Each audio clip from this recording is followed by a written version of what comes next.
Nah, walaupun kita belum masuk ke materi-materi yang lebih advance. Nah, hari ini kebetulan pembahasan kita sebenarnya nggak terlalu berat ya. Database management system masih awal-awal pendahuluan. Ya, ini kayaknya THR-nya udah ngelunturin ilmu kayaknya ya. Ini pada pulang kampung, yang pulang kampung cung, yang pulang kampung ilmunya murudul di jalan gak itu? Atau nambah ilmu lu pulang kampung? Ada ya, moga pulang kampung nggak ini ya, nggak ngurudulin ilmunya di jalan gitu ya, di tol ngurudul semua. Oke, saya juga masih banyak yang belum dikunjungin nih, tahu kapan lagi nih, jeda-jeda 2 hari sekali, capek soalnya jalan-jalan pergi-pergi mulu. Nah, oke, kalau minal aidin wal faizin kayaknya nggak perlu ya saya mengucapkan sama-sama semuanya. Nah, di materi kelima, oke, materi kelima ya. Nanti di materi kelima ini mulai kita ada sedikit praktek. Oke. Nah, saya ingin coba membawa Anda nanti membuat database relational jika ada waktunya. Kalau misalkan nggak sempet di pertemuan kelima, kita rapel di pertemuan keenam. Jadi pertemuan keenam teorinya sedikit, kita akan banyakkan praktek. Itu. Ya, teorinya sedikit karena pertemuan keenam tuh ya diagram apa, model IR diagram, entity relation diagram. Nah, itu nggak terlalu banyak ya materinya. Ya, saya coba press seminim mungkin lah ya. Teorinya mungkin banyak tapi penyampaiannya saya sedikitkan ya. Nanti antum kalian ya, Anda semua bisa baca sendiri gitu ya materi-materinya dan bisa riset, tapi saya ingin ada prakteknya ya, jadi di pertemuan 5 atau 6. Nah, nanti UTS-nya itu ya, UTS-nya apa? Ya UTS-nya praktek. Anda buat sendiri nanti. Oke. Ini kita buat real world ya. Coba membuat contoh nyata. Kita akan langsung pakai, ada beberapa pilihan, saya belum tentuin ya, bisa pakai Microsoft Access atau nanti kita pakai tools juta umat ya, MySQL ya, pakai bahasa PHP MyAdmin ya buat databasenya. Masih banyak kok dipakai ya, teman saya masih bikin pakai MySQL kok, tenang aja, masih sangat reliable dan murah kalau nge-hosting di database-nya di MySQL langsung. Oke, dengan MySQL itu lebih murah. Jadi kita akan buat ya. Nah, tapi nanti saya coba cek dulu ya. Anda kira-kira pemahamannya sampai mana? Takutnya pas mulai pakai MySQL riut gitu, riut apa bahasa Indonesia-nya tuh ya. Aduh, habis ke Sumedang jadi iya iya, habis ke Sumedang jadi nyampur sama putih sama jengkol bahasanya nih. Sok riuh. Ya, suka kadang kalau pada malah pusing kan, jadi kita pakai Microsoft Access yang lebih mudah gitu ya. Tapi kalau saran saya dari sekarang coba install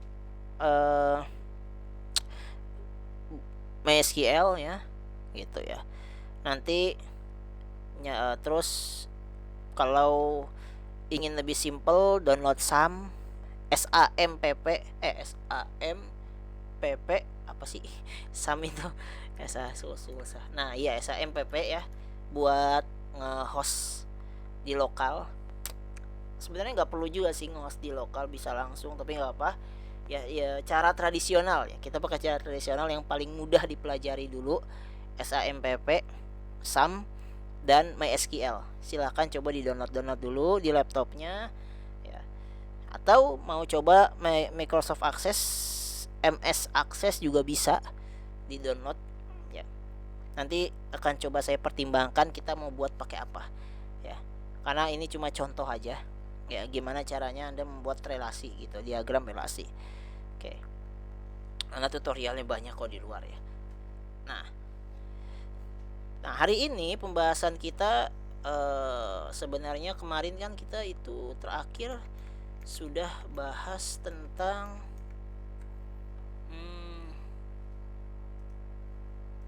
oke. Oke. Nah, terakhir kita sudah membahas tentang mana ini? Nah, ini ya lingkungan basis data. Walaupun belum selesai ya. Kemarin pada lapar tuh ya. Pada pengen makan tuh. Ya, baru sampai mana kemarin tuh ya bahas ini. Nah, kita akan coba sedikit mengulang ya basis data, arsitektur basis data. Oke. Nah, kita akan coba mulai dari hal yang simpel dulu ya. Saya coba ingin menggambarkan ulang kembali ya. Oh, ini Shirley masuk. Luar biasa. Masuk juga. Ya, masih di jalan masuk juga ya, luar biasa. Nah, saya ingin coba menggambarkan ulang kembali ya basis data itu apa. Oke. Nah, di awal banget ya, di materi awal kita sudah berkenalan ya dengan apa namanya data. Ya, data itu di era informasi sangat penting. Ya, sekarang udah naik 5.0, bukan 4.0 lagi ya, 5.0. Sudah base bukan digital lagi. Sekarang sudah mainnya di kecerdasan buatan 5.0. Bahkan sudah mau masuk 6.0. Ya, karena dipercepat teknologi ini. Nah, data itu sangat penting. Nah, zaman dulu orang tidak bisa menghimpun data. Data itu dihimpun atau disimpan di dalam arsip-arsip kertas ya. Hanya di dalam kertas atau di dalam disket ya zaman dulu mungkin ya. Ya. Gitu. Nah, disket atau di atas apa gitu ya, yang penyimpanan zaman dulu ya. Dan itu mahal. Yang lumrahnya di kertas-kertas saja ditulis gitu. Atau mesin tik gitu ya. Ya, diketik pakai mesin tik zaman dulu. Nah, oleh karena itu di tahun 19-an, abad ke-20, berarti tahun 1950 60 itu sudah mulai ada riset. Pentingnya bagaimana data itu tersimpan. Karena data itu bisa digunakan kembali. Ini ya. Oke, data itu harus digunakan kembali. Ya, bisa digunakan dan bahkan harus digunakan kembali untuk mendapatkan keuntungan yang lebih besar. Di sanalah muncul idenya. Gitu, para ilmuwan akhirnya membuat yang namanya basis data. Yang pertama kali dibuat tahun 1960, disempurnakan 1970, ya muncullah yang namanya relational database. Ini yang kita bahas hari ini. Jadi poin utamanya, ingat kembali ke data. Data itu penting dan harus disimpan. Harus terdokumentasi dengan rapih agar data itu bisa digunakan kembali. Gitu. Data itu bisa digunakan untuk mendapatkan informasi, insight berharga ya, untuk membantu kehidupan manusia. Entah itu membantu bisnis, entah itu membantu menyelesaikan masalah sosial, masalah budaya, masalah politik, semua itu bisa dilakukan dengan data. Ya, dengan data. Nah, oleh karena itu penting sekali bagi anak-anak informatika wajib ya mempelajari basis data. Oke. Wajib mempelajari basis data. Anda harus paham basicnya basis data. Mau Anda jadi apapun ya di bidang IT itu ya, Anda wajib mengerti basis data. Bahkan mau jadi UI UX pun Anda mesti ngerti basis data. Bahkan kalau Anda mau jadi digital marketer, Anda mau jadi sales, Anda mesti ngerti bagaimana menghimpun data dan menggunakan data dengan baik. Apalagi kalau Anda seorang IT. Ya, konsep data itu mesti tertanam di dalam otak kita sebagai anak IT. Ya. Nah, kita kemarin sudah membahas tentang arsitekturnya ya. Kemarin kita udah contohkan tuh panjang lebar ya di papan tulis tuh, saya lupa kemarin nulis apa juga ya. Kenapa sih arsitektur data itu ada gitu ya? Kenapa?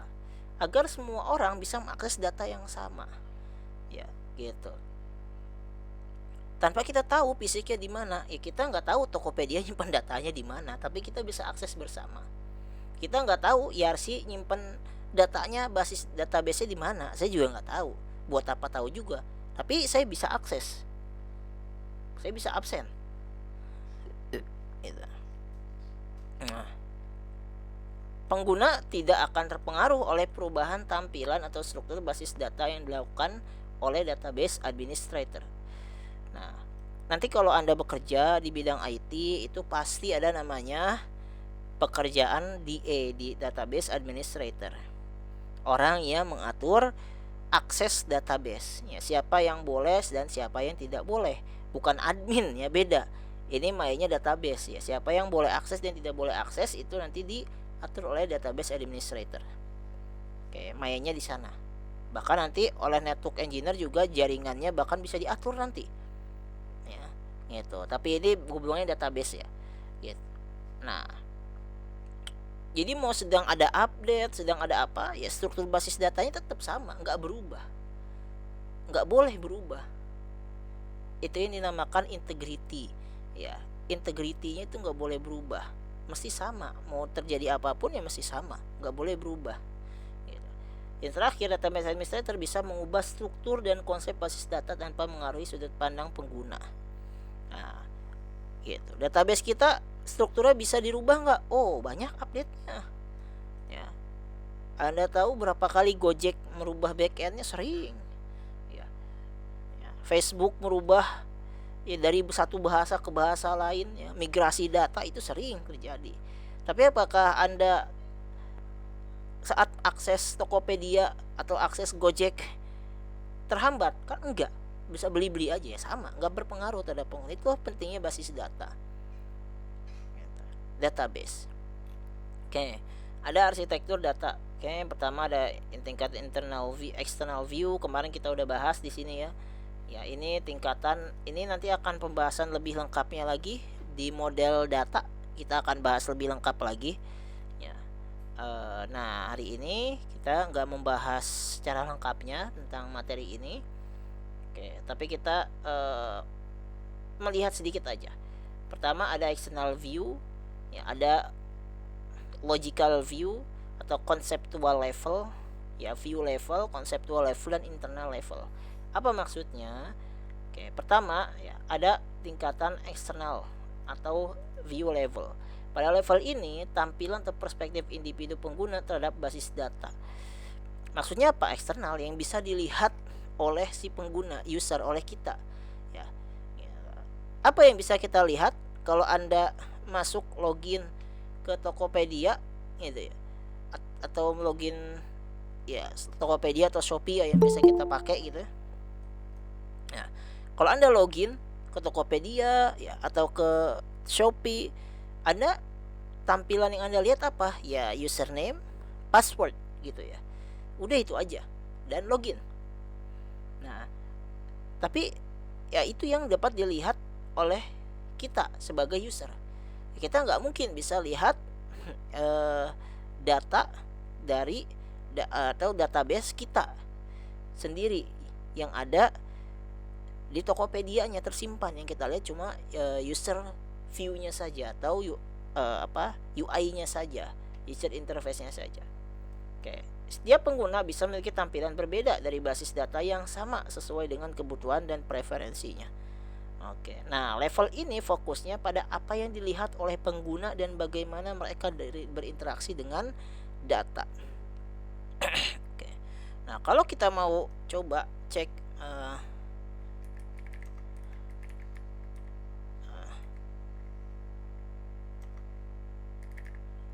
database, misalkan ya, kita lihat mana sih images.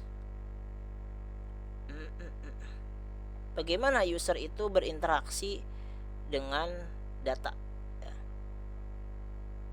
Biar enak ada gambarnya ya, kalau nggak ada gambarnya kita bingung. Oke, nah ini contoh misalkan ya, Anda buka apa Tokopedia ya. Nah ini kan yang tampil ke hadapan Anda ya HTML dan CSS semua gitu. Dari mana aku tahu HTML dan CSS? Ya kita tinggal inspect aja semuanya. kita tinggal inspect aja di sini ya. Oke, kita bisa lihat. Nah, kalau Anda belajar cyber security, ini jadi data ini. Oke. Nah, ini tinggal inspect aja. Ini CSS dan HTML doang ini isinya. Yang enggak ada JavaScript-nya. Enggak terlihat. JavaScript harus di-hide. Kalau ada berarti bermasalah programnya. Oke. Nah, tadi mana sih gambarnya? Jadi bingung sendiri saya. Ini ya. Nah, kan itu yang tampil. Anda tempelkan CSS aja. Nah, Anda cari apa? Misalkan ya, sepatu sepatu klasik gitu ya. Kan lagi ngetren tuh ya, rekomendasi sepatu lebaran, sepatu klasik. Apa? Unert gitu misalkan ya, sepatu lokalnya. Kenki klasik misalkan ya. Unert, Kenki klasik, terus apa lagi tuh ya?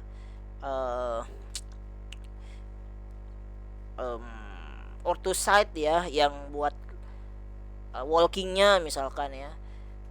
Atau apa ya, kalau yang luar kan pasti New Balance ya, Asics misalkan yang klasik tapi mahal-mahal itu ya, atau Vans ya, itu biasa kan. Nah, Anda cari itu, oke, di Tokopedia keluar. Nah, yang Anda lakukan tuh apa sih sebenarnya? Anda minta request ke server ya. Server Tokopedia di mana? Server Tokopedia misalkan dia punya server di Indonesia, di Asia. Biasanya dia punya server di Asia ya. Di sini Tokopedia itu pakai apa ya? Kalau nggak salah AWS. Kalau pakai AWS di Indonesia udah ada di Jakarta. Ya, dia kirim ke Jakarta. Oke, dapat di servernya, connect tuh ke Jakarta. Dia minta datanya yang dicari tuh. Ngupdate ke sini. Cari tuh apa?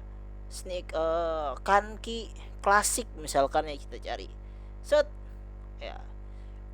Nah, nanti di sini ada kalau belajar backend developer, ini nanti ada, saya lupa lagi namanya apa. Jadi ini nggak langsung ke database ya. Kita nggak bisa langsung lihat ke database. Nah, jadi user nggak bisa berinteraksi. Nah, database-nya apa bentuknya? Bisa MySQL, bisa MongoDB, bisa Oracle, dan banyak sekali.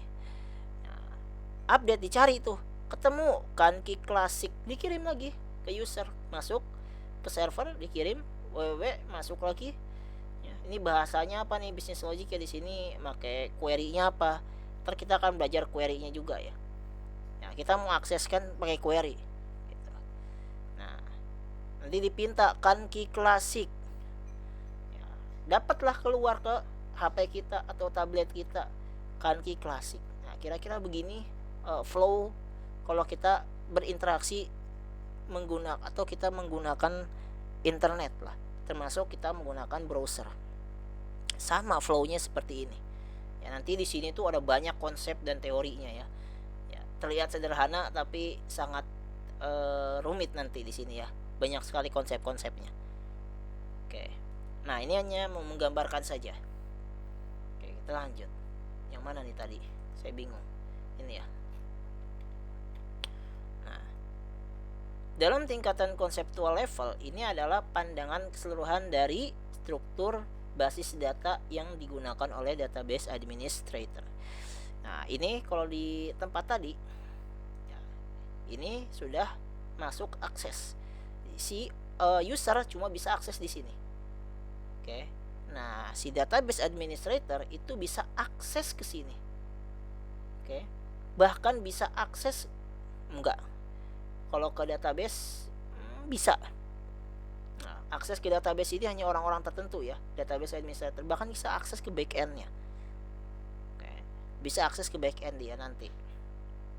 Nah, oke.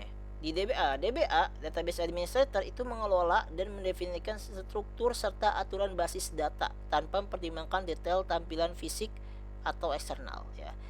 Jadi database administrator cuma ngatur. Kalau yang buat ya backend developer yang buatnya. Database administrator itu mengatur ya, siapa yang boleh akses ini dibatasi untuk siapa, itu diatur. Oke. Setiap logiknya itu diatur ya. Gitu. Dia hanya mengelola, bagian pengelola saja. Gitu. Si database administrator. Oke, jadi nggak mengupdate data, dia hanya mengelola. Nah, adapun internal level, nah ini berkaitan dengan data yang disimpan secara fisik dalam sistem. Oke, berarti apanya? Berarti kalau kita lihat berarti di database-nya, di dalam database-nya. Ya, mencakup hal teknis penyimpanan data seperti indeksi, partisi, optimasi, itu terjadi di tingkatan fisik ini. Oke, nah kita user itu nggak perlu tahu detail di level ini. Bahkan di BA-nya pun nggak tahu, karena yang buatnya siapa? Ya, karena ya backend pun bahkan hanya menggunakan saja, kita nggak tahu di dalam si server SQL MySQL itu seperti apa, kita nggak tahu gitu, kita nggak tahu ya. Backend developer hanya membuat saja ya gitu, tapi di fisiknya seperti apa kita nggak pernah tahu ya. Kita hanya akses membeli, menyewa ya, bukan membeli, menyewa ya, komputernya, menyewa database-nya ya. Kita hanya hak guna pakai aja sebenarnya. Nah gitu, dan kita nggak perlu memikirkan itu buat apa, nggak penting juga, user itu hanya pakai gitu ya. Makanya kalau di perusahaan Anda PM, project manager, ataupun supervisor, atau mungkin manajer-manajer yang bukan IT marah-marah nggak jelas ke arah IT, ya memang mereka nggak tahu, nggak apa-apa. Maka tugas Anda menjelaskan, jangan ikut marah ulang. Makanya anak IT perlu belajar komunikasi yang baik. Anak IT introvert itu nggak boleh lagi sekarang ya, karena IT sudah bukan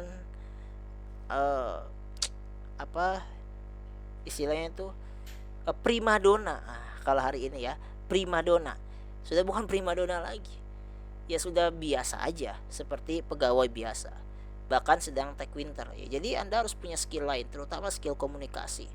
Orang yang skill IT-nya mungkin nggak terlalu jago tapi bisa berkomunikasi, itu luar biasa ya. Orang-orang non teknis itu akan bisa mengerti apa yang Anda kerjakan. Oke.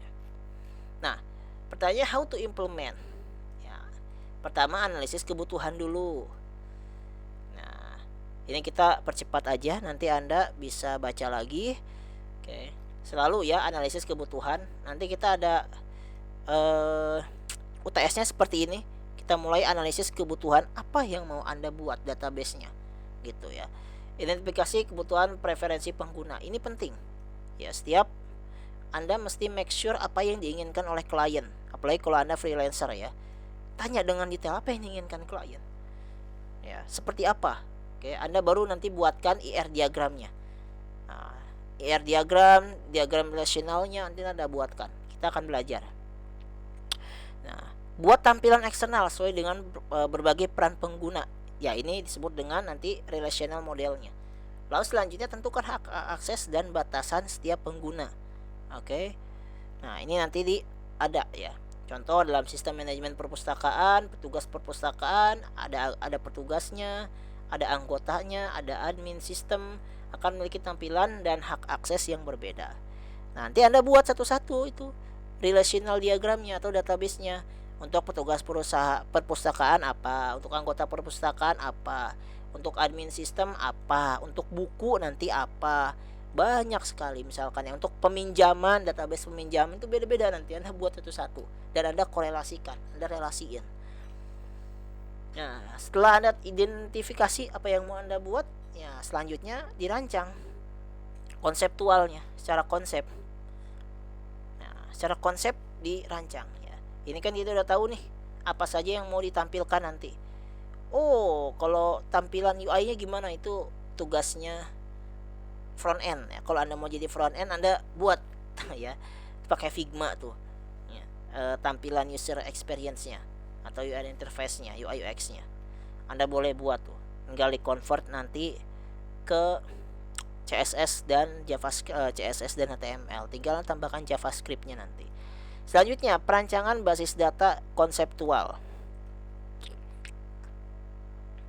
Nah, setelah Anda tahu kebutuhan konsumen apa, baru selanjutnya tinggal Anda buatkan RD-nya tadi ya, entitas relationnya, dan Anda buatkan relational diagramnya. Itu wajib Anda buat ya. Untuk present ke klien tuh harus dibuat dulu ya. Jadi prototype itu bukan jadi kalau Anda presentasi project itu yang dipresentasiin, bukan project jadinya ya. Klien minta ini, Anda present ke klien, atau Anda mau apa kalau pemerintah tuh lelang ya, lelang proyek ya, lelang bukan sih pemerintah namanya lelang ya. Nah kalau lelang proyek kayak gitu, Anda buat IRD-nya, atau Anda mau jual software, Anda buat IRD-nya, yang Anda kasih tuh rancangannya, UI UX-nya sudah ada, dan IRD-nya itu harus ada itu. Ya, itu harus ada.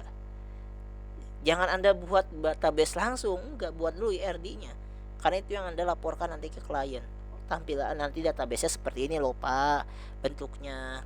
Gitu. Nanti tampilan front end-nya seperti ini loh yang akan Bapak lihat gitu. Servernya ini nanti diberitahu. Oke, definisikan aturan dan batasan yang berlaku untuk data. Definisikan apa saja batasan-batasannya nanti ya. Siapa yang bisa akses ini, si ini bisa akses apa, Anda tentukan. Tentukan juga struktur logis dari basis data tanpa memikirkan bagaimana data akan disimpan secara fisik. Oke, contoh dalam sistem manajemen perpustakaan, entitas seperti buku, ya kan ada buku nanti, anggota, transaksi akan diidentifikasi beserta atribut dan relasinya. Kita akan belajar nanti, masih bingung, kita akan belajar di materi selanjutnya. Oke, selanjutnya terakhir implementasi basis data fisik atau internal level. Kita di sini mulai memilih ya di BMS-nya. Nah, ini materi kita hari ini di BMS. Tapi nyimpangnya kejauhan ya. Nggak apa-apa ya. Nyimpangnya kita masih di sini. Nanti materi selanjutnya kita di BMS. Ya pilih. Database management system apa yang mau kita gunakan? Anda mau pakai MySQL? Boleh. Anda mau pakai apa? MongoDB? Boleh. Anda mau pakai nanti SQLite? Boleh. Anda mau pakai SQL Server? Boleh. Anda mau pakai apa sih namanya, kok saya lupa ya, Oracle misalkan, atau Anda mau pakai aduh saya lupa tuh namanya apa sih, aduh lupa, satu lagi tuh, oke nanti aja. Saya lupa. Nah, desain skema fisik untuk penyimpanan data termasuk tabel, indeks, partisi. Ya ini termasuk di sini Anda memilih nanti komputer yang atau bukan komputer ya, lebih enaknya kapasitas yang sesuai dengan data yang Anda butuhkan gitu ya, penyimpanannya. Kalau software Anda atau perusahaan Anda hanya untuk misalkan untuk YRC Pratama nih, YRC Pratama nggak butuh menyewa database di AWS dengan atau Google Cloud ya, hari ini kan kita belajar Google Cloud lah. Jadi pakai Google Cloud kita sewa server yang serverless gitu misalkan ya, database-nya serverless, terus komputasinya tinggi, penyimpanannya tinggi, buat apa? Gak butuh. YRC cuma butuh database yang bisa diakses secukupnya, ya kecil aja. Oke. Kalau kita lihat ya sekitar mungkin 5-10 juta aja servernya cukup. Ya. Karena aksesnya ya nggak banyak. Ya. Kecuali nanti YRC mau bikin e-learning, wah baru itu. Ya bikin course, wah itu baru butuh nanti database yang lebih besar, bahkan butuh nanti penyimpanan ya, storage yang besar, beda ya gitu. Nah itu baru gitu. Nah, oke, ini jadi kepanjangan nih, kita nggak apa lah ya. Nah, implementasi strategi optimasi untuk kinerja akses data yang lebih baik. Nanti kita akan belajar, tapi kayaknya nggak belajar di sini ya. Nanti ada namanya scale vertikal, scale horizontal gitu ya. Database itu mesti nanti sifatnya dia bisa availability gitu, bisa tersedia selalu, nggak tiba-tiba puncak data gitu. Misalkan kan kemarin lah tahun baru ya, tahun baru lagi, ya Allah Akbar, kemarin kan lebaran ya, diskon besar-besaran tuh ya, diskon akhir tahun ya, kan kalau youtuber pada buat rekomendasi HP sebelum lebaran, rekomendasi mobil, rekomendasi motor, rekomendasi sepatu, tas, tuh banyak kan itu ya. Kalau Tokopedia, Shopee itu kan biasanya overload lah. Termasuk Anda mesti lihat nanti scale-nya. scalability-nya. Itu jangan sampai saat ada waktu diskon besar-besaran gitu ya, ternyata pas diklik down servernya, down database-nya. Nggak bisa begitu. Dulu Shopee beberapa tahun lalu masih sering begitu. Kalau Tokopedia itu luar biasa emang engineer-nya. Shopee itu dulu masih nggak gitu beberapa tahun lalu, tapi sekarang udah luar biasa Shopee juga ya. Dulu masih sering down, Tokopedia itu jarang down. Luar biasa engineer-nya emang Tokopedia. Nah, itu harus dilihat ya. Kalau di cloud itu Anda bisa scale up ya, bisa diatur. Kalau ternyata hitnya waktu itu banyak, dia bisa nanti scaling sendiri, tambah sendiri kapasitasnya ya. Luar biasa teknologi hari ini. Nah, contoh di sini kita buat tabel di BMS seperti MySQL ya. Terus kita definisikan indeksnya untuk pencarian yang tepat. Nanti ada ya proses indexing. Kita akan belajar nanti ya indexing di database. Kan Anda nggak mungkin ya cari barang satu-satu ketikan. Nanti ada proses indexing. Nah, gitu. Nah, merancang partisi jika diperlukan, nggak perlu partisi jarang ya. Jika diperlukan untuk pengelolaan data yang lebih efisien.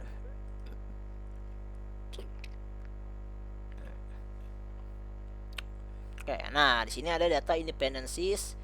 Arsitektur basis data bertujuan untuk memudahkan dalam memelihara kemandirian data atau data independencies. Nah, yaitu adanya perubahan dalam satu level tidak mempengaruhi level lain. Nah, itu pentingnya kita merancang arsitekturnya. Oke, ini pentingnya kita belajar konsep gitu. Sehingga sebelum kita membuat gitu, karena orang kalau nanya gitu kan di komen, ada beberapa teman gitu ya, bro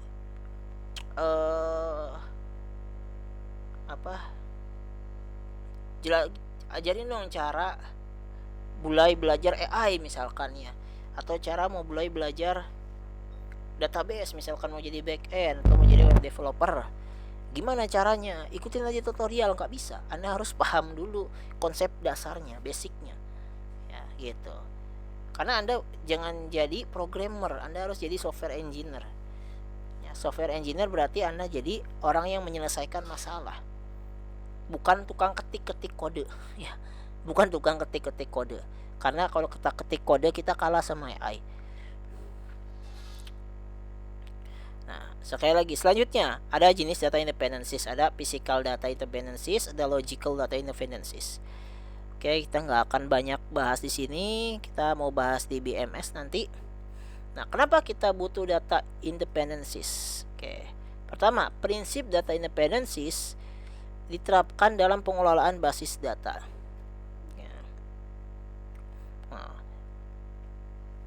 Oke. Nah, karena kalau nggak ada ini bahaya ya pengelolaan basis datanya. Oke. Selanjutnya, agar DBA-nya, database administrator-nya, dapat mengubah isi, lokasi, dan struktur basis data tanpa mengganggu aplikasi yang sudah ada.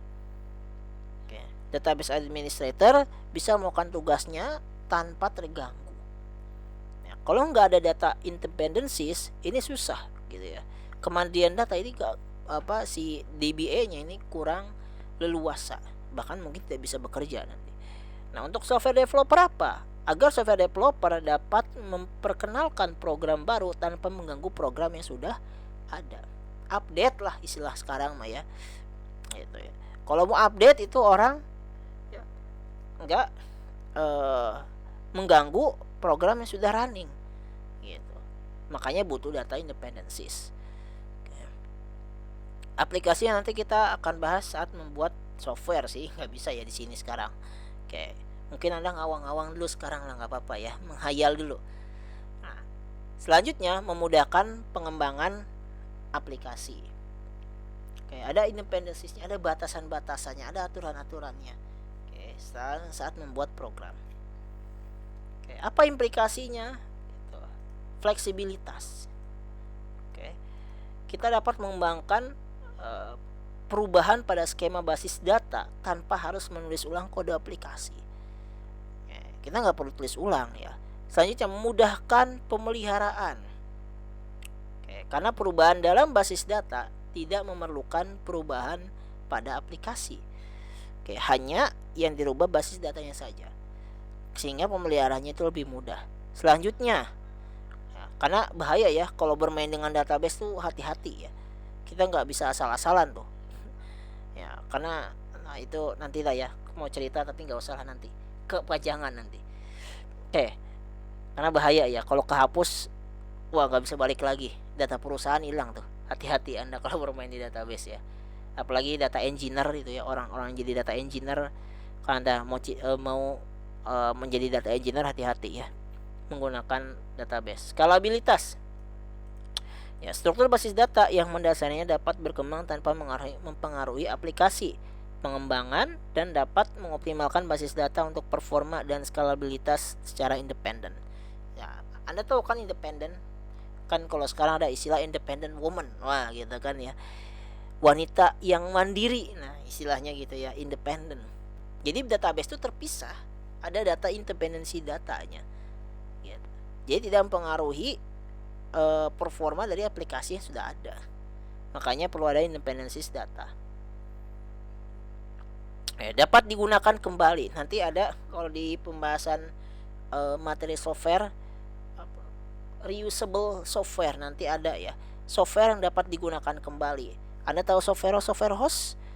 Anda kira itu mereka buat software dari nol, ngetik ulang, ya mati itu ketika ulang tiap hari ya, gaji segitu ngetik ulang? Enggak, mereka pakai reuse ya, menggunakan kembali kode yang sudah ada ya, gitu. Makanya penting sekali dokumentasi bagi perusahaan ya, gitu. Itu penting sekali, dokumentasi bagi perusahaan itu penting sekali, karena kode itu bisa digunakan kembali.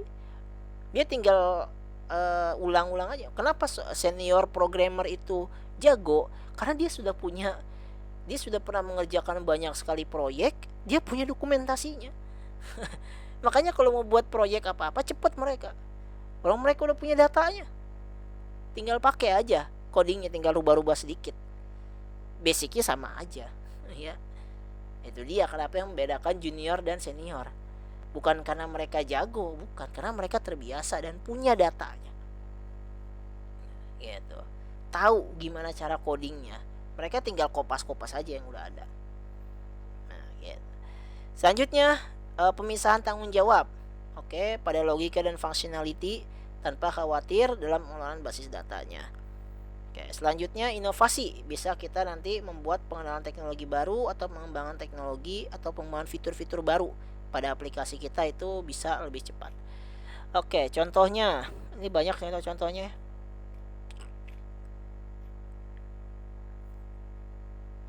Nah, ini nanti Anda bisa baca sendiri aja ya contoh-contohnya. Di sini ada database language. Nanti kita akan belajar ini di relational database ya. Kita akan cek ya cara membuat, tapi di relational database kita nggak akan buat ini dulu ya. Kita buatnya masih pakai UI-nya, tampilannya kita create UI, pakai UI aja biar cepat. Tapi karena kalau kita ngetik lama nanti ya, Anda masih bingung juga karena jarang praktek. Bahkan ada yang belum punya laptop, bahaya. Segera ya, gitu.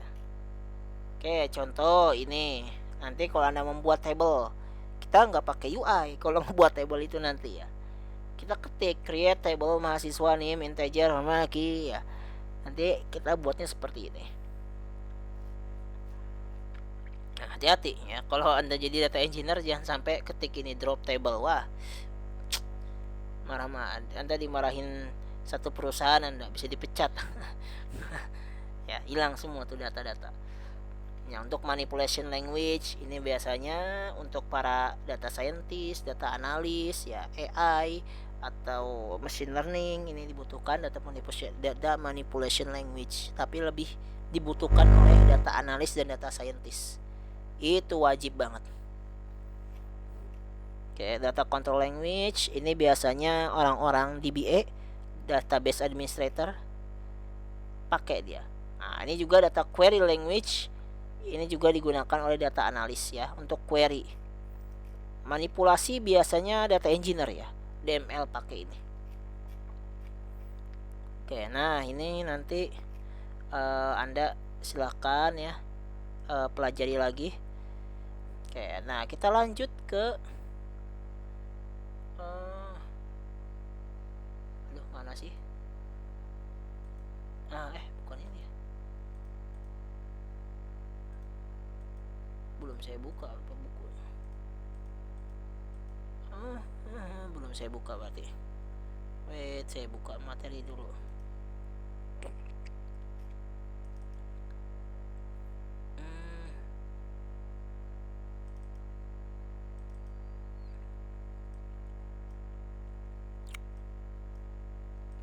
Nah, hari ini kita mau belajar di BMS. Oke. Database Management System. Nah, ngapain Pak belajar begini? Kan tinggal dipakai aja itu SQL. MySQL kan tinggal dipakai aja, Pak. Ngapain kita repot-repot belajar beginian? Ya, kata netizen. netizen Indonesia.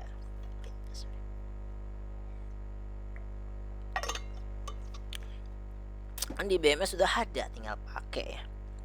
Kita pakai MySQL tinggal pakai, kita mau pakai Oracle tinggal pakai sekarang. SQL Server tinggal pakai. Ngapain kita belajar di BMS? Nah, gitu. Sekali lagi kita harus mulai dari konseptual dasar. Itulah yang membedakan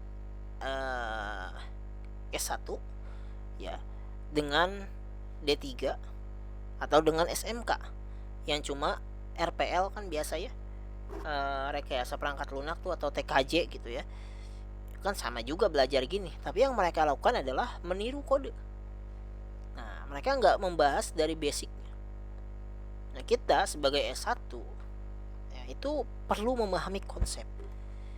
Oke, konseptual itu wajib sekali kita memahaminya, nggak harus hafal, bahkan nggak usah dihafalin. Saya tidak menyarankan untuk Anda menghafal. Sekarang udah maju, teknologi sudah modern. Yang Anda butuhkan adalah mengolah konsep ini ya untuk memecahkan masalah. Paham, mengerti. Ya, bukan hafal. Hafal bagus. Kalau Anda hafal bagus, ya. Tapi Anda nggak harus menghafal. Anda paham konsepnya. Tadi ya, kata mulai dari awal kenapa ada arsitektur, kenapa harus ada data independencies. Nah, Anda harus paham itu konseptualnya di gambaran. Anda punya gambaran ya, konsepnya yang tidak dimiliki oleh anak SMK dan anak D3 gitu. Nah, apa tujuan kita? Kita memahami konsep dasar di BMS dan kita juga mampu memahami teknologi terupdate. Oke, ada nih di akhir kalau nggak salah saya berikan. Nggak ada ya? Ada nggak sih? Oh, nggak ada. Kirain saya ada. Waduh, berarti belum saya update materinya. Adalah nanti aja. Ya nggak apalah, nanti Anda cari ya. Ditugasin kalau nggak salah deh. Oke. Nah, kita lihat dulu dari awal ya. Nah, oke. Ini platform Anda sudah pada hafal ini, dan Anda sudah menggunakannya setiap hari kayaknya. Udah Pak, ya. Tapi kok nggak ada Alibaba Pak? Apa? Nggak ada apanya? Alibaba, oh saya nggak pernah pakai. Saya local pride. Saya local pride. Oh iya, ini materi belum saya share ya. Saya share dulu deh. Di BMS belum saya share ya. Oke, saya sambil share dulu ya, biar Anda enak ngikutinnya. Guys, mana sih?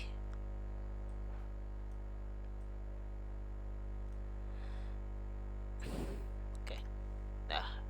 Oke, saya udah kirim di WhatsApp ya. Sedang loading. Tunggu saja. Nanti masuk, lumayan besar nih, 12 MB. Gambar semua soal materi saya.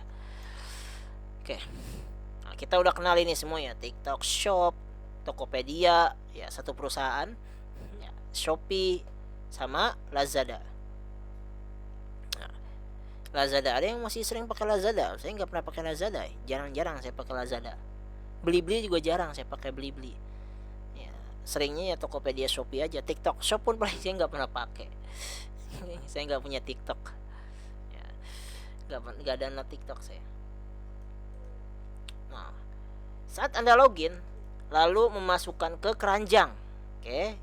Ini kerjaan kita kan gitu ya, masukin keranjang tapi nggak pernah check out kan. Keranjangnya penuh ya, tapi nggak pernah masuk kasir. Nah, itu kerjaan siapa itu? Ya, apalagi kalau yang perempuan ya, itu keranjangnya penuh itu, nggak check out. Gitu ya. Belum kalau yang perempuan kan banyak banget, ada yang sampai 30 keranjangnya. Set dah 30 isinya apa aja itu. Luar biasa ya. Anda masuk keranjang, pilih diskon ya. Kan biasa ada diskon tuh. Ya. Terus pilih pengiriman. Kita pilih pengiriman dulu kan. Ya. Pilih diskon, kan ada yang gratis ongkir tuh ya. Kita pilih dulu, terus habis itu pilih pengiriman.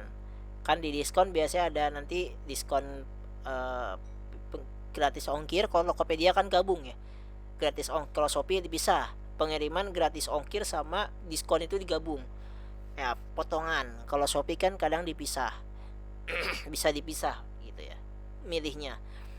Nah, lalu check out pesanan sampai barang tiba ke tangan Anda. Nah, pertanyaannya kan di mana data Anda disimpan ya. Kira-kira pesanan Anda disimpan gak datanya? Kan kesimpan ya. Terus bagaimana bisa diakses oleh Anda dan e-commerce ya? Bisa mengakses dan memberikan Anda voucher. Semakin Anda banyak beli, semakin banyak juga voucher yang Anda dapatkan ya, kan umum seperti itu. Coba Anda gak pernah beli ke Tokopedia, mana mungkin kasih voucher gratis ongkir ya, gak mungkin. Pertanyaan kan di mana data kita disimpan. Oke. Kita sekarang riset dulu ya.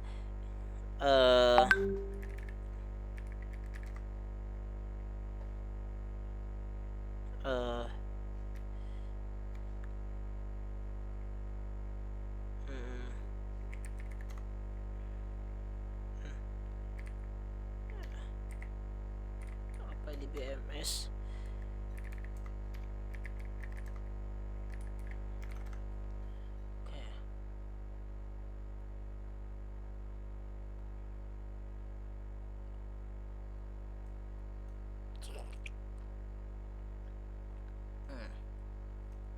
Kalau kita baca di sini, di mana sih Tokopedia nyimpan datanya?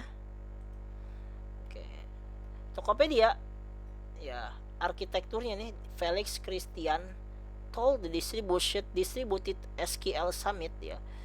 Jadi ada SQL Summit Asia 2003 that company has successfully migrasi ya dari monolithic dari PostgreSQL asalnya di BMS-nya apa berarti yang digunakan oleh Tokopedia asalnya PostgreSQL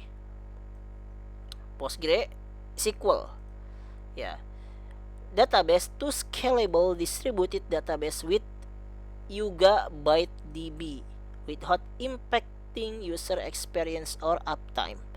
Kenapa tidak impact ke user experience? Tadi kita udah bahas ada apa? Karena dia punya arsitektur data yang jelas.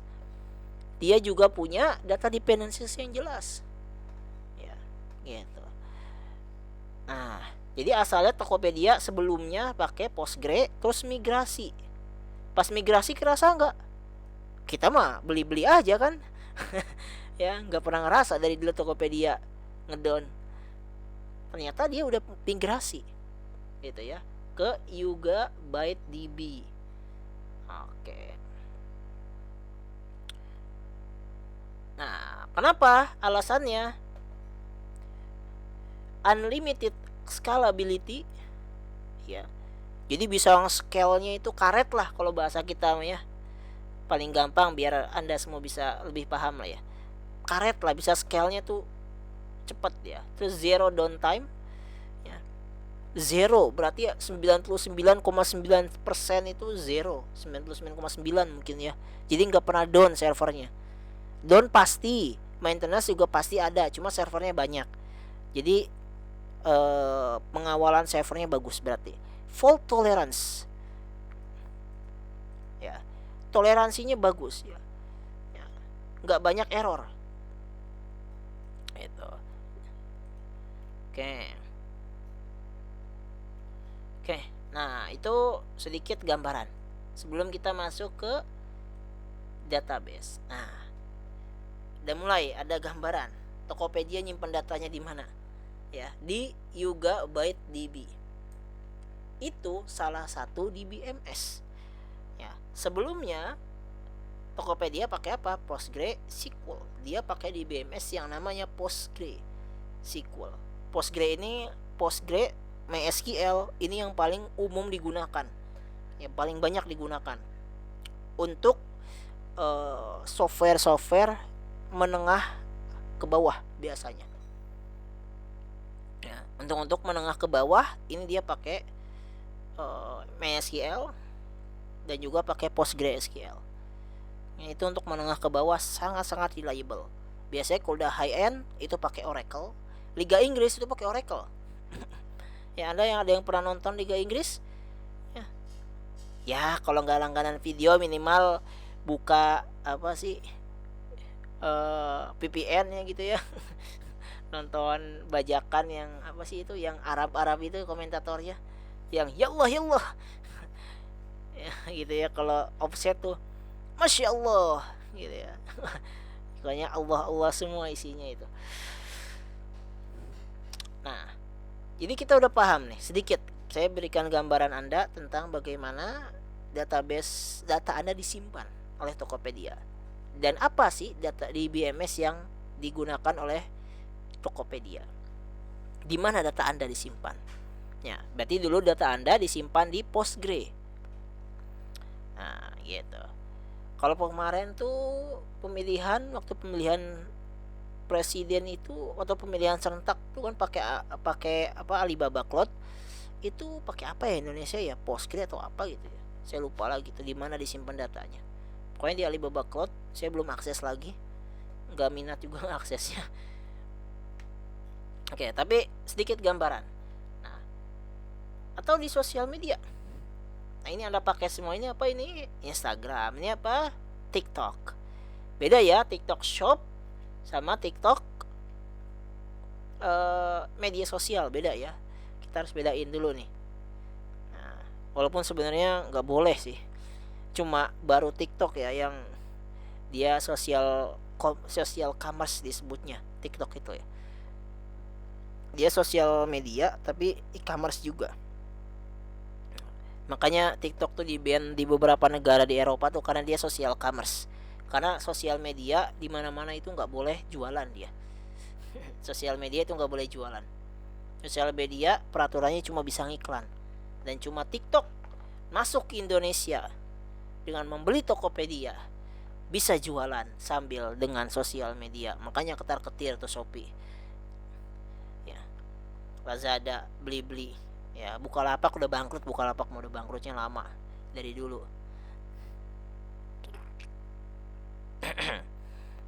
Ketar-ketir ya, nggak boleh sebenarnya. Sosial media sama e-commerce itu bergabung. Makanya kita lihat sosial media nggak ada yang pernah dagang. Mereka dagangnya apa? Jualan iklan. Boleh ngiklan. Penggunaan datanya untuk ngiklan. Kalau TikTok penggunaan datanya untuk jual barang. Data Anda itu berharga loh, hati-hati. Nah, saat Anda login, kan, Anda scroll konten tuh, atau bahkan Anda jadi konten kreator. Sini ada yang jadi konten kreator, ada yang punya YouTube Short atau punya Reels yang udah banyak gitu. Ya, kan kemarin ada berita tuh ya, orang-orang Sukabumi di salah satu desa di Sukabumi memilih meninggalkan sawah dan menjadi konten kreator live karena sekali sawer gede katanya. Joget apa sih itu namanya yang lagi booming tuh, joget apa sih, Velocity apa namanya sih, saya nggak tahu lagi yang ngikutin. Kata saya, aduh ini orang, ya itulah Indonesia ya. Padahal orang kalau mau jadi konten kreator otaknya dulu diisi, bukan jogetnya duluan yang diisi. Ya, ya kalau otaknya nggak diisi harusnya dia jadi konten kreator gitu ya, konten kreator tapi memberikan edukasi tentang uh, bersawah, bertani harusnya, atau memberikan kritik-kritik pemerintah misalkan bahwa petani ini susah. Kan banyak kan sekarang petani-petani yang udah berani kritik yang muda-muda gitu. Nah, karena mainnya di Tengkulak, saya sebenarnya penasaran dan pengen sekali membuat solusi bisnis untuk petani, tapi belum kesempatan riset ke petani-petani. Rencana kalau misalkan mau lanjut PhD, saya mau keluar, lanjutnya saya meneliti bagaimana menyelesaikan problem petani terhindar dari tengkulak. Kan sekarang ada Tani Hub ya, ada Tani Hub tapi kan terlalu mahal biayanya gitu ya untuk pengiriman seluruh Indonesia. Itu masih kolaborasi dengan supply chain dan banyak sekali yang bisa dikolaborasikan di sana. Itu luar biasa kalau kita bisa nge-solve satu daerah aja masalah petani. Wah, itu ketar-ketir pemerintah. Ya, terus jualan di sosmed, ada yang jualan di sosmed ya, lagi rame ya. Saudara saya kemarin jualan kue ya, biasa ya, ayo kakak gitu ya, hijabnya mau samaan gak gitu ya. Ya, hijabnya mau samaan gak, ada. Di mana data anda disimpan, bagaimana bisa diakses oleh anda gitu kan. Dan e-commerce atau platform bisa mengakses dan memberikan konten kesukaan anda, men-share jualan anda bahkan kan gitu ya. Kalau produk anda FYP, konten FYP kan di share jualannya oleh si platform, bahkan menjangkau orang yang suka dengan produk anda. Kalau ada iklan, ada yang pernah iklan di, kan saya kebetulan pernah iklan kan itu ya dulu, sekarang udah enggak, belum berlanjut lagi dagangnya ya, mainan marketingnya belum lanjut lagi nih ya. Rencana tahun ini ya menjangkau orang yang produk kita suka, orang yang suka ke produk kita. Gimana caranya? Oke ya, database-nya ada karena mereka punya data. Jangan salah, mereka punya data. Algoritma tuh seperti itu, canggih algoritmanya. Makanya nggak bisa orang dakwah misalkan ya di sosial media itu nggak bisa cari ilmu di sosial media kayak TikTok, Instagram, atau cari informasi yang valid maksudnya ya di TikTok dan Instagram. Bukan informasi terbaru ya, kalau terupdate bisa, tapi kalau tervalid ya gitu, tidak objektif ya, bukan valid, objektif dan valid itu nggak bisa kita cari di sosial media gitu. Ini menarik ya, kemarin ada satu wawancara, ada podcastnya si Yuval Noah Harari. Saya punya bukunya, mana ya, bukunya mana ya, kok kagak ada.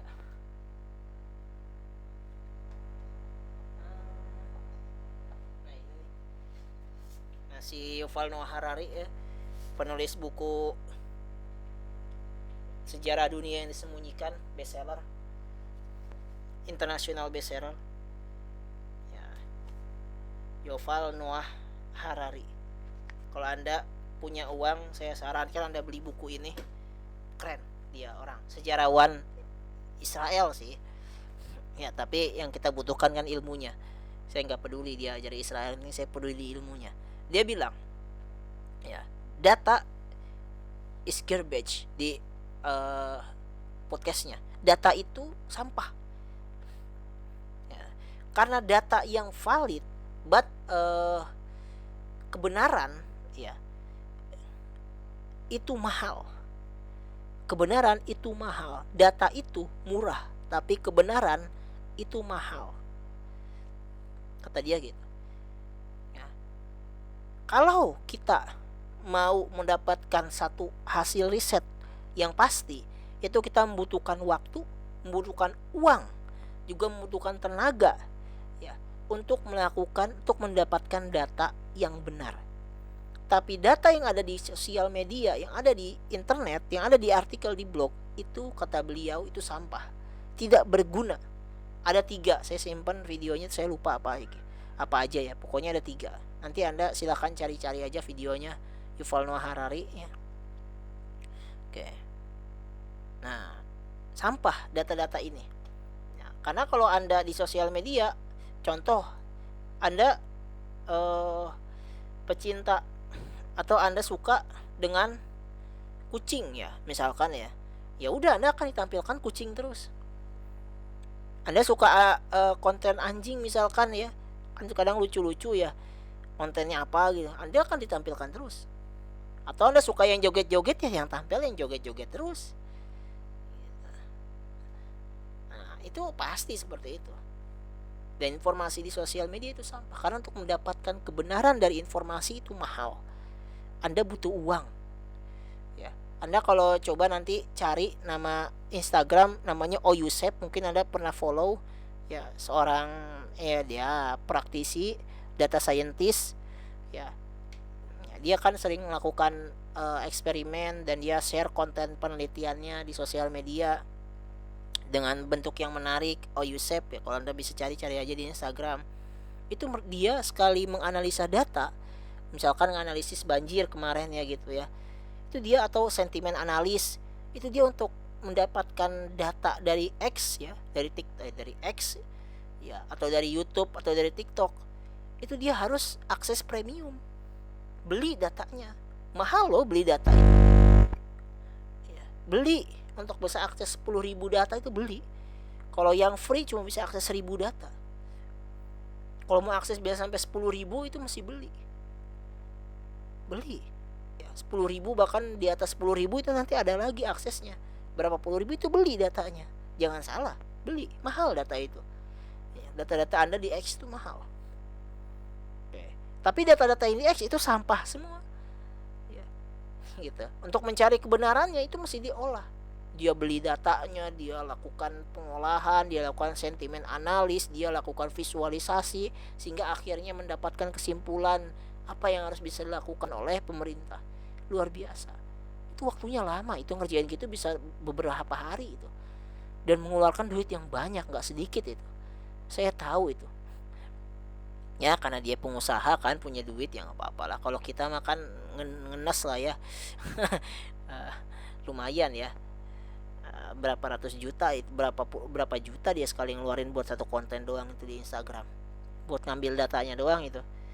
Belum nyewa karyawannya untuk bantu dia ngedit segala macem. Wah, kan lumayan tuh ya, sekali konten misalkan 5 juta, lumayan tuh. Oke, nah kita kenalan dulu biar kita mengerti. Oke, nah jadi database ini ada SQL, ada NoSQL. Kita harus tahu dulu nih, di BMS nanti ya, di database management system itu ada 2 ya. Anda bisa gunakan NoSQL, Anda juga bisa gunakan SQL. Semua punya. Postgre punya, MySQL punya, Oracle juga punya. Nanti kalau Anda mau pakai cloud, Alibaba Cloud juga punya SQL NoSQL-nya gitu ya. Semua ada gitu. Nah, terpisah. Jadi database itu, orang punya server database itu bukan satu ya, banyak, puluhan ya, dan itu tersebar di beberapa negara. Apalagi kalau perusahaan multinasional ya, itu tersebar di beberapa negara. Jangan Anda anggap cuma punya satu server, puluhan servernya, bahkan ratusan mungkin. Kalau perusahaan-perusahaan besar kayak Amazon, Alibaba, ratusan mereka servernya di luar itu, kan diakses seluruh dunia. Atau kayak Netflix, Spotify, dan lain sebagainya. Nah, ada namanya SQL dan NoSQL. SQL ini yang kita pelajari ya sekarang. SQL ya, Structured Query Language. Dari bahasanya udah ketahuan, structured, terstruktur, berbentuk tabel. Kayak Excel, kayak Microsoft Excel, oke, atau Google Sheet berarti ya. Ada juga yang NoSQL. NoSQL itu apa? Biasanya untuk data-data yang tidak terstruktur. Contoh, teks, gambar, video, audio ya, atau time stream time stream data ya. Itu contoh-contohnya. Banyak sekali ya data-data yang seperti itu. Atau data-data nanti semi structured data ya, kayak JSON itu juga sama. Nah, oke, kenapa kita kenalkan ada dua contoh? Karena ini ya biasanya ada platform-platform ini awalnya dominannya itu menggunakan SQL. Ketika mereka sudah berkembang pesat, baru mereka pakai NoSQL juga karena datanya besar. Nah, sedangkan platform yang Anda lihat ini nih, Instagram, TikTok, YouTube, ya X, ini semua pakai NoSQL karena data yang didapat, data yang disimpan, di generate itu datanya data-data yang berbentuk gambar, ya teks, dokumen, sosial dokumen atau ya sosial media atau graf nanti ya, dan lain sebagainya. Tapi apakah pakai SQL juga? Ya pakai. Kalau Anda login ya SQL juga, loginnya pakai SQL. Nanti yang lainnya pakai NoSQL. Nah, maka di sini saya buatkan, sadar atau tidak, ya, semua aktivitas kita hari ini terekam dan tersimpan di dalam database. Makanya ada disebut dengan jejak digital. Hati-hati Anda menggunakan platform digital, ada jejak digitalnya. Tidak bisa dihapus, tidak bisa dihapus ya, kan tersebar di berbagai server di Google misalkan ya, semua ada jejak digitalnya gitu. Semua jejak digital Anda ada di database aplikasi yang Anda gunakan. Oh kan saya udah hapus, tetap masih ada backupnya, data itu di backup terus ya. Nggak bisa Anda cari di Google, di YouTube misalkan video Anda dari tahun 2000 berapa gitu, masih ada, nggak dihapus sama Google. Kalaupun sudah Anda hapus, tetap masih bisa diakses, bisa di recovery. Oke. Nah, dari sini Anda sudah ada gambaran tentang apa itu di BMS. Kita sudah ngalor ngidul nih ngomongnya kemana-mana.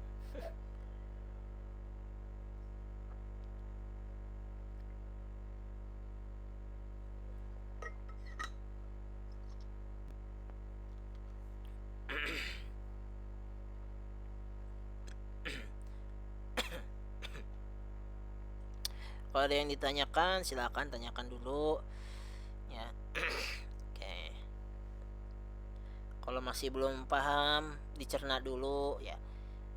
Saya sudah berusaha menyampaikan semudah mungkin apa itu di BMS ya. Ya, dari gambaran umumnya ya, karena yang penting di awalnya dulu ini, sebelum kita masuk teorinya, agar Anda punya big picture gitu ya, punya gambaran besar dulu tentang apa yang mau kita pelajari. Nah, oke, intinya sederhananya sebelum kita masuk ke teori-teori pengertian, setiap data yang kita ketikkan ke dalam internet, oke, selama terkoneksi ke internet, apapun yang kita lakukan itu tersimpan. Oke. Pertanyaannya di mana disimpannya? Ya di DBMS, Database Management System. Semua yang kita lakukan tersimpan di DBMS. Oke. Database Management System. Kalau kita menggunakan aplikasi-aplikasi hari ini. Oke. Nah, walaupun kita belum bahas ya storage. Nanti kita akan bahas storage itu di sistem operasi ya, kalau nggak salah. Nanti kita bahas di materi sistem operasi. Oke. Selain tersimpan di DBMS, tersimpan juga di dalam nanti data-data kita di storage-nya. Oke. Di penyimpanan cloud. Oke. Di server tersimpan juga. Nah, data-data Anda yang berharga ini yang Anda gunakan untuk login, untuk daftar, ya untuk mendapatkan kupon, diskon dan lain-lainnya, ini semua terdaftar di database. Oke, Anda tidak bisa menolak itu. Sudah ada data Anda. Oke, So what is DBMS? Apa itu DBMS? Nah, kita dari tadi berisik ngomongin DBMS, ngalor ngidul ngomongin Tokopedia, Tokopedia migrasi, DBMS nama Tokopedia. Nama DBMS Tokopedia apa? Apa itu DBMS? Emang buat nyimpan doang? Enggak. Nah, kita pelajari konsepnya. Oke, tidak sesederhana itu DBMS dibuat ya. Oke. Menurut Profesor Ravis Kumar Mishra, kita tahu nih namanya ya, orang India pasti. Ravis Kumar ya. Adalah perangkat lunak untuk mengelola database yang disimpan di beberapa komputer dalam sebuah jaringan.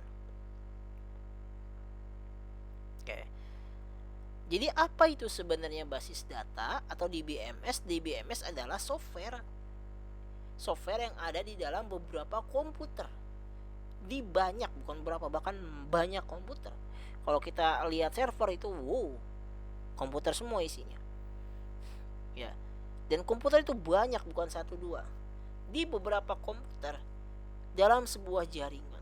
Jadi terkoneksi antar jaringan, antar komputer tersebut. Nah, DBMS itu software. Software. Postgre itu software. MySQL itu software. Ya, tapi tetap disimpan di dalam komputer, harus ada hardware-nya.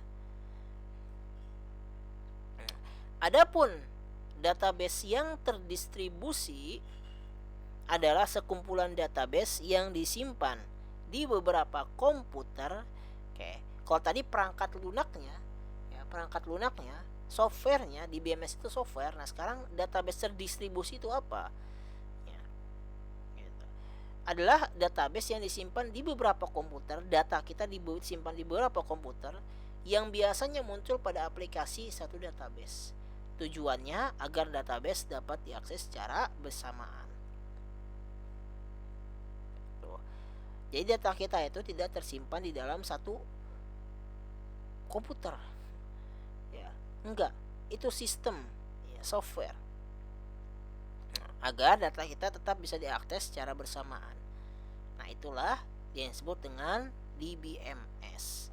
Atau biasa kita sebut juga dengan database atau database yang terdistribusi.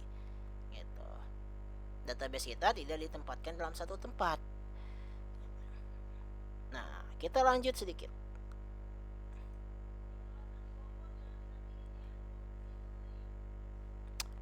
Oke, sedikit lagi. Oke. Lalu sebenarnya sistem basis data itu apa? Kan tadi ya, database management system. Berarti kan sistem basis data. Apa itu sistem basis data? Oke, tadi kan manajemen berarti ya. Data kita itu di-manage oleh DBMS, ya, oleh software, oleh perangkat lunak yang kita gunakan. Data kita di manage. Nah, apa itu sedangkan sistem basis data? Database, sistem basis data itu apa? Database system itu apa? Ya, database system didefinisikan sebagai sekumpulan subsistem yang terdiri atas database dengan para pemakai yang menggunakan basis data secara bersamaan. Ya. Personal yang merancang dan mengelola basis data, teknik-teknik untuk merancang dan mengelola basis data, serta sistem komputer pendukungnya atau yang mendukungnya. Maksudnya apa sih, Pak? Repot banget definisinya. Oke, sederhananya ya, kalau di BMS tadi adalah software untuk manage data kita. Nah, sistem basis datanya, kalau kita pisahkan manajemennya, sistem basis datanya adalah sistemnya, ya, sistem agar kita nih, ya, agar orang-orang yang terlibat di dalam database tersebut bisa mengelola secara bersama-sama. Entah itu user bisa menggunakannya, ya, database administrator bisa mengontrolnya, mengatur basis data, teknisi berarti web developernya bisa mengelola basis data atau merancang basis datanya, ya, dan juga di sana ada sistem basis data itu tersimpan di dalam komputer. Oke, nah itu kira-kira yang disebut dengan sistem basis data. Nah, why we need DBMS? Kan itu pertanyaan kita ya. Ngapain sih Pak repot-repot kita mahal-mahal sewa DBMS? Ya, gitu.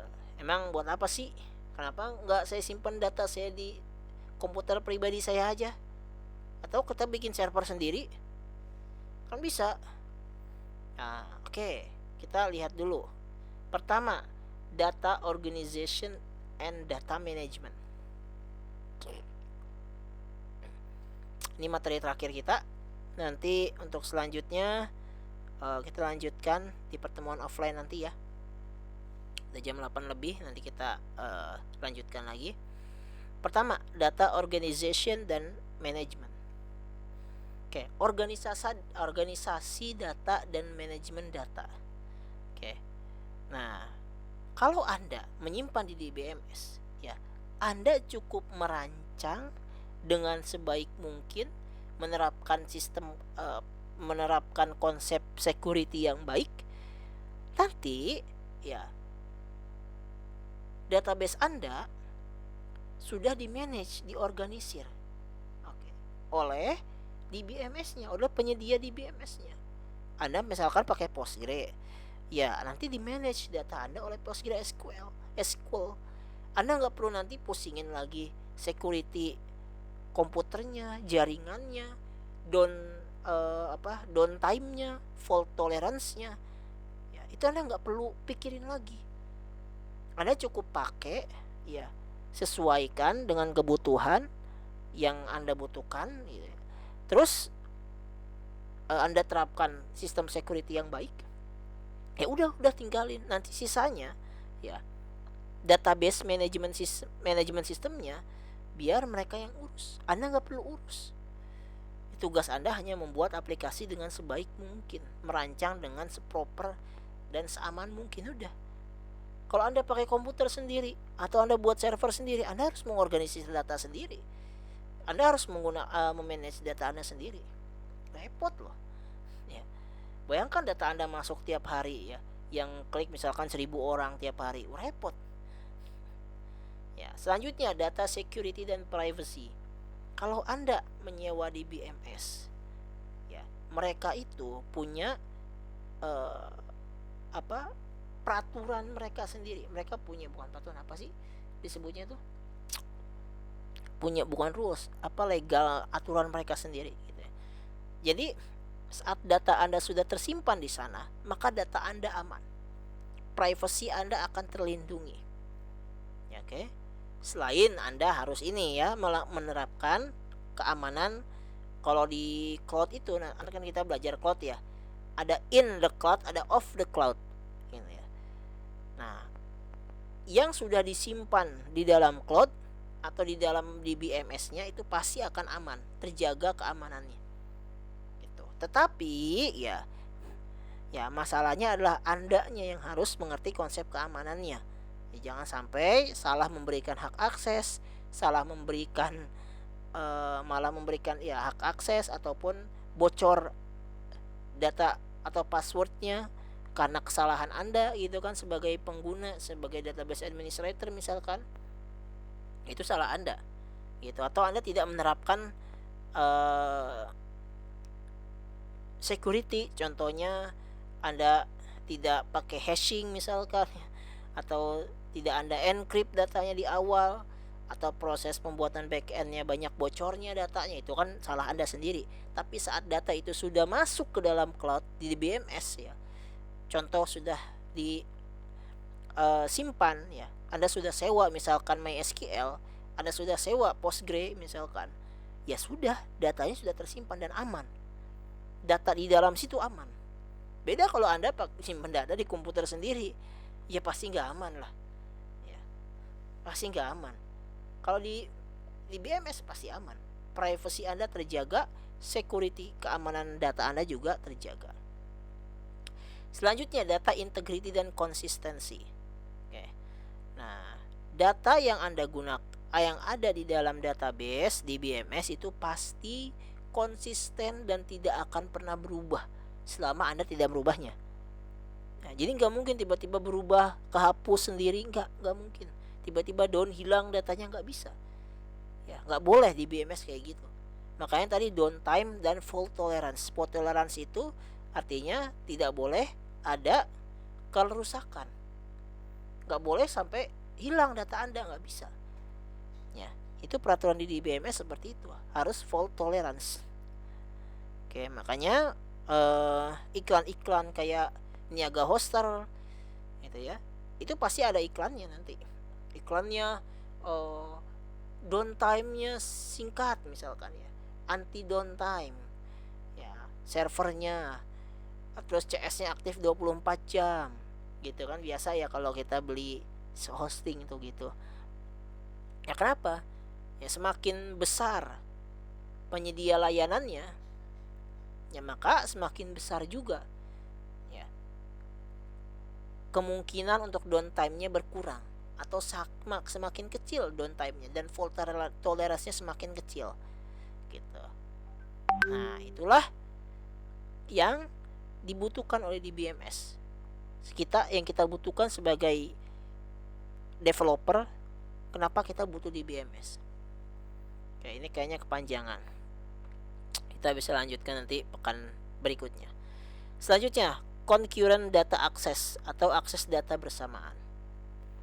Oke, bayangkan ya, Anda nyimpen data di komputer Anda, di laptop Anda yang kurang itu ya, yang nggak tahu jenis prosesornya apa, RAM-nya apa ya, GPU-nya apa ya, motherboard-nya apa, kita nggak tahu ya, coolernya apa itu.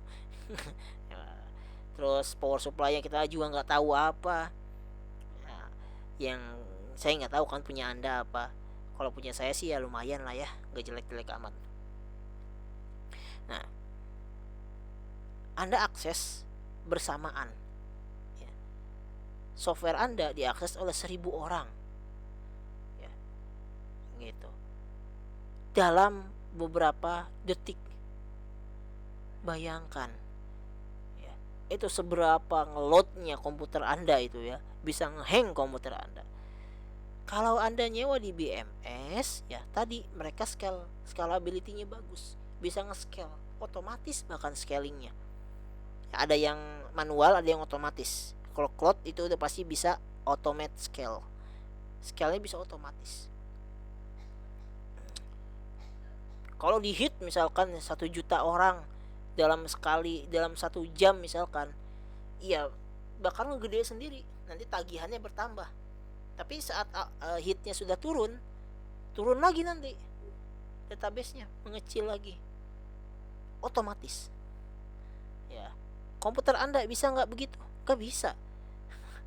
Kan terbatas komputer Anda, ya segitu-gitu aja. Ya, oke. 2 menit lagi kita selesai. Selanjutnya, data analisis dan reporting. Oke. Nah, ini nih kita akan belajar nanti ya. Nggak tahu kapan. Oke. Kalau kita memakai database, ya nanti data dari database ini, ya, kalau untuk reporting, oke, ini kita sampai data analis dan reporting aja. Nah, kita lihat dulu ya.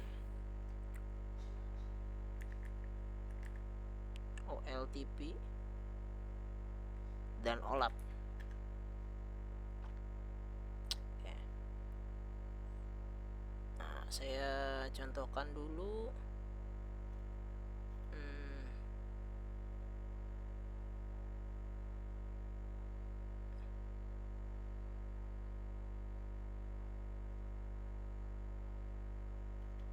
Atau LTP aja deh.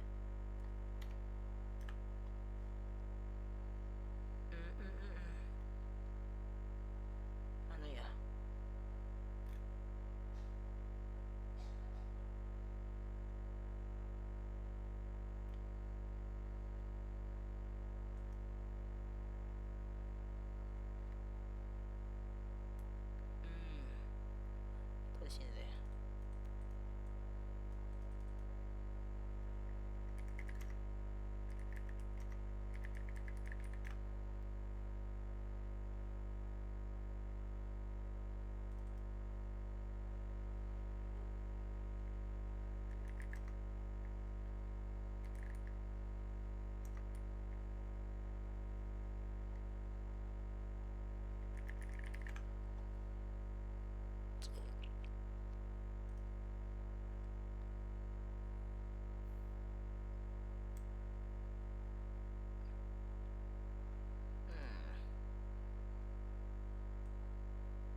Saya belum nyari lagi.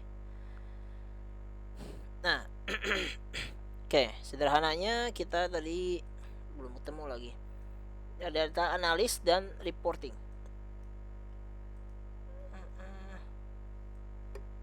Bukan data flow, apa ya? Lupa namanya.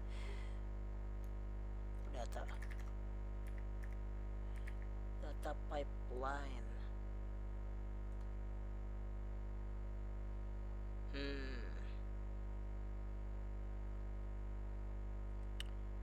Saya lupa. Ini baru ketemu. Kelihatan gak ini ya? View image deh. Nah, saya lupa namanya apa, data pipeline. Nah, oke, sebelum kita tutup. Nah, scalable data analytics pipeline. Oke. Tadi di sini kita lagi bahas data analisis dan report. Kenapa di BMS itu penting untuk data analisis dan report? Data Anda kan disimpan di dalam database ya tadi. Gitu ya. Capturing data tadi ya.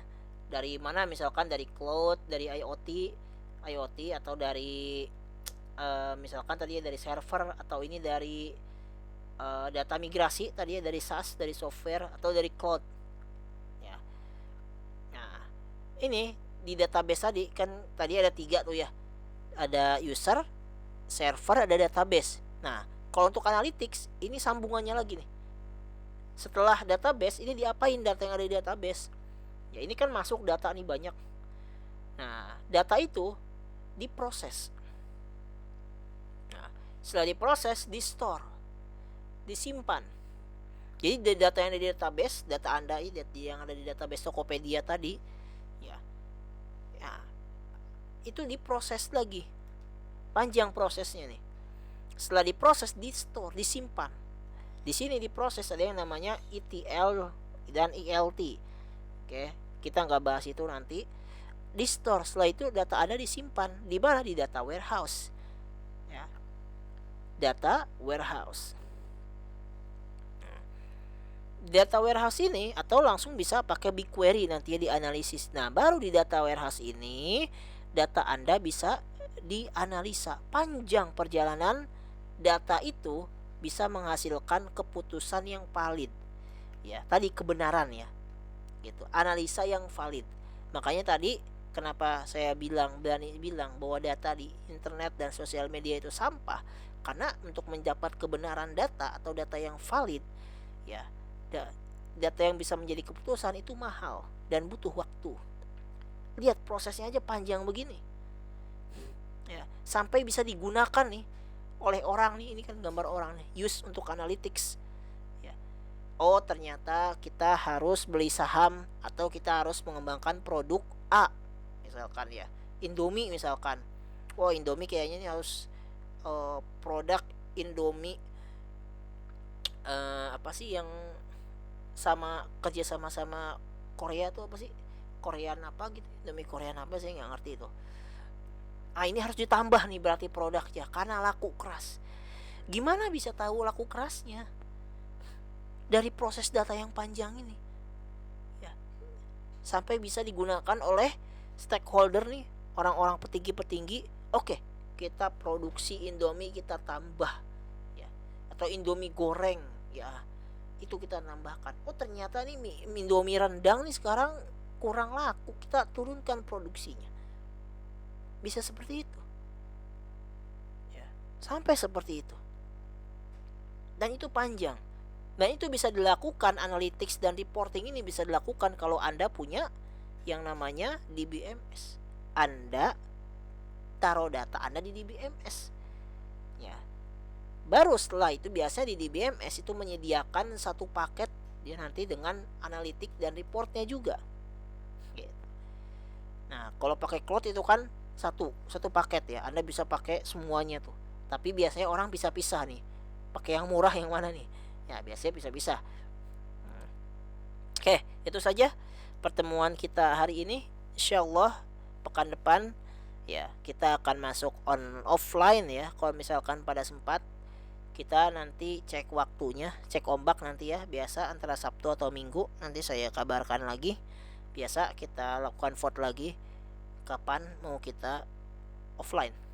Oke, biar terasa kuliah tuh ya. Kalau online tuh kadang nggak kerasa kuliah tuh ya. Nah, seperti itu saja pertemuan kita hari ini, dan pertemuan kita selanjutnya semoga bisa lebih baik lagi dan lengkap ya, semuanya hadir ya, agar tidak lagi yang mengundurkan diri ya gitu, karena mungkin ya nggak pahamnya sendiri aja, karena kalau nggak pahamnya bareng-bareng kan enak ya. Ada teman yang nggak paham. Oke, itu saja pertemuan kita hari ini, kita cukupkan sampai di sini. Silahkan untuk beristirahat. Jangan lupa kalau ketemu offline bagi-bagi THR dan bagi-bagi kue, jangan bagi-bagi cerita dan habis duit aja ya. Ya, datang ke sini kan habis duit ya. Ya. Nah, Ya Pak, iyalah, kalau inget ya Pak. jalan-jalan mulu ya. Habis berapa juta itu sekali pulang kampung kan? Ke Sumedang aja habis berapa juta itu. Cuma nginep bentar doang. Apalagi yang jauh ke Jawa, apalagi keluar pulau. Ada luar biasa ya. Oke, ini saja yang dapat disampaikan. Ya, semoga bisa dipahami dan semoga semakin penasaran, karena yang kita butuhkan itu curiosity, penasaran kita terhadap ilmu. Kalau misalkan kita berhenti ya selesai. Sampai sekarang saya pun masih belajar.